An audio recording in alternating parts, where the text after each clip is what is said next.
Hi there, today I am going to share my success story about data scraping and uploading in bulk. In this website, BD website, okay, in this Directories website, what I did, I scraped these 1300 members and uploaded them on the website in bulk. I did this scraping and uploading.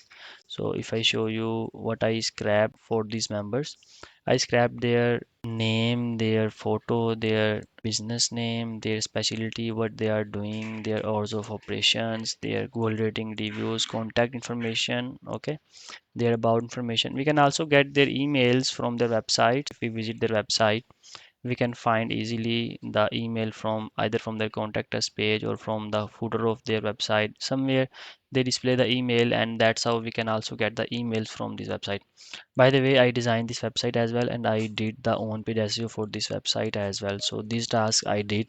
If you want to get help with your data scraping, mining, project scraping and uploading in bulk, you can let us know. We are here to help. Thanks so much.